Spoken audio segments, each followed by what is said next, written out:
You start a business. They laughed right to my face. You'd go bankrupt in 6 months. Back then, I said nothing. I worked the register, took the insults, learned quietly. Fast forward 3 years, and guess who owned the building they were renting? That lease they were so confident about? It was about to be my decision. I didn't need revenge, but I earned it.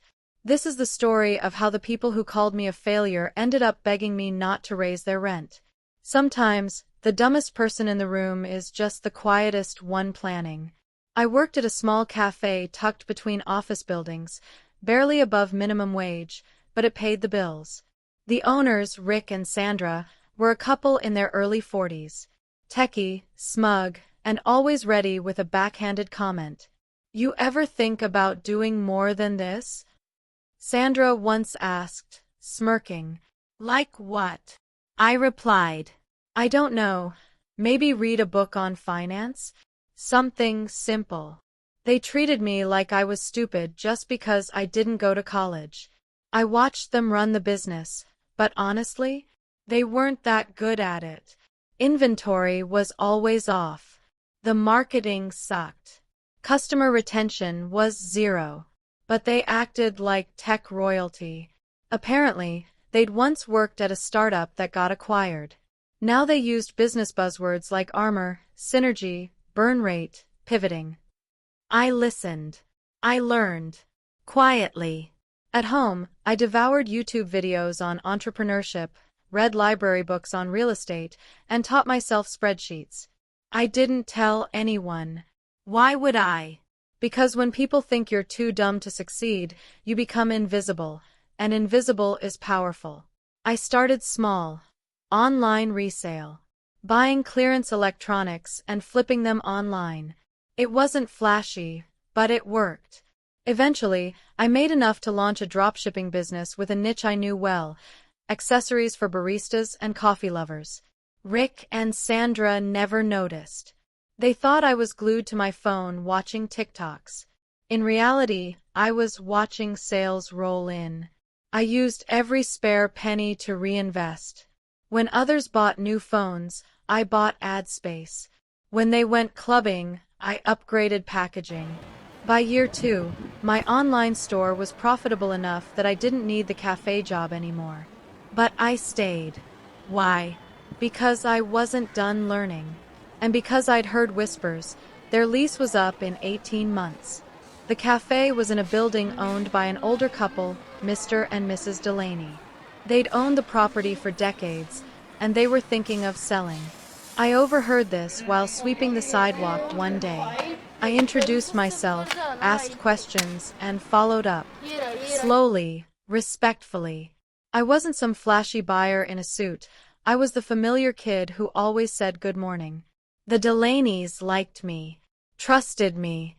I asked if they'd ever consider selling directly. No middlemen. They hesitated, until I showed them pre-approval from the bank, thanks to my clean credit and solid revenue. When they agreed, I didn't tell anyone. Not yet. I had 6 months until Rick and Sandra's lease was up. I wanted it to be a surprise. I signed the papers in silence. No one at the cafe knew. Not even the other staff. Ownership transfer was smooth because the Delaneys kept it discreet. Legally, I was now their landlord, but the lease still had time. Meanwhile, Rick and Sandra were trying to act like moguls. They announced a branding refresh and started talking about franchising. I had to hold in my laughter. I sat in the break room as they brainstormed slogans like "perk up your grind" and "roast with the most." Cute. But their lease? It expired in 8 weeks. I waited until the renewal deadline was 3 weeks out. That's when I sent the official letter from my property management company, also me, saying there would be new terms. They stormed into the cafe with a letter in hand. "Who the hell is this new landlord?" Rick asked, furious. I smiled and said, "You should probably give them a call." They did. They called me. The meeting was set in a neutral office space I rented for this exact moment. I didn't want them knowing I still lived modestly. Let them think I was bigger than I was. They walked in, full of complaints. "I don't know who you think you are, but we've been loyal tenants for years," Sandra snapped. I let them finish their rant.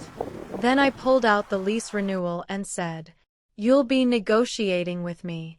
I'm your new landlord." Silence. Rick blinked. Sandra's mouth hung open. "You?" she said, eyes wide. "That's impossible." I slid the documents across the table. Signed. Sealed. Legitimate. They couldn't believe it. The dumb cashier they mocked was now holding their business's future in their hands. I didn't gloat. I didn't raise my voice. I just stated the facts. New lease. Slightly higher rent. Still fair for the area. And one condition: they couldn't speak to any of my employees the way they used to speak to me. They accepted the terms, begrudgingly, because they had no choice. In the following weeks, everything changed. They avoided eye contact. They were suddenly respectful. I still dropped by now and then, under the guise of checking on the building. The new baristas told me Rick and Sandra seemed nervous every time I showed up. One day, Sandra even asked if I'd ever consider investing in their expansion.